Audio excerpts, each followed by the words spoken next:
તો પતંગની દોરીથી છેલ્લા 1 મહિનામાં કેટલા મોત થયા, આ પતંગની જે ચાઇનીઝ દોરી છે એનો વેપલો કેટલો થઈ રહ્યો છે, તેની વધુ જાણકારી મેળવીશું અમારા સહયોગી ઝીલન પાસેથી. જી ઝીલન.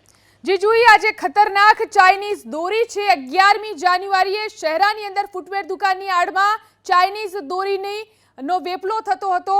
પ્રતિબંધિત ચાઇનીઝ દોરીનું વેચાણ કરવામાં આવતું હતું. આ ઉપરાંત 10મી જાન્યુઆરીએ ચોટીલાના થાનની અંદર ચાઇનીઝ દોરીનું વેચાણ પકડાયું, જેમાં એક વેપારીની ધરપકડ કરવામાં આવી. તો જૂનાગઢની અંદર પણ 11 ચાઇનીઝ દોરી અને 50 તુક્કલ જપ્ત કરવામાં આવી હતી અને 2 વેપારીની ધરપકડ 10મીએ જ કરવામાં આવી હતી.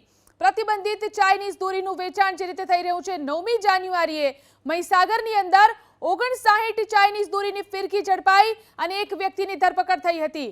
તો 11મી જાન્યુઆરીએ સુરતની અંદર મોપેડ સવાર 23 વર્ષની યુવતીનું ગળું કપાઈ જતા મોત નીપજ્યું છે. તો 8મી જાન્યુઆરીએ રાજકોટના જસદણમાં બાઇક પર જઈ રહેલા એક યુવકનો કાન કપાઈ ગયો હતો. નિર્દોષ લોકો શિકાર બની રહ્યા છે. 8મી જાન્યુઆરીએ નડિયાદમાં 25 વર્ષની યુવતીનું ચાઇનીઝ દોરીથી ગળું કપાતા મૃત્યુ થયું. તો 4મી જાન્યુઆરીએ નર્મદામાં ખેતરે જતા વ્યક્તિના ગળાની અંદર દોરી ફસાઈ ગઈ અને તેમને 40 ટાંકા આવ્યા. 28મી ડિસેમ્બરે રાજકોટના કાલાવડની અંદર બાઇક પર જતા યુવકનું ગળું કપાઈ ગયું, તેને 12 ટાંકા આવ્યા હતા.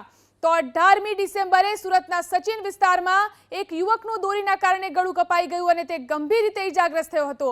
11મી ડિસેમ્બરે આણંદના બોરસદ ચોકડી ઉપર બ્રિજ પર એક યુવકનું ગળું કપાઈ જતા મોત નીપજ્યું હતું. અનેક નિર્દોષો આ રીતે આ ચાઇનીઝ દોરીનો શિકાર બની રહ્યા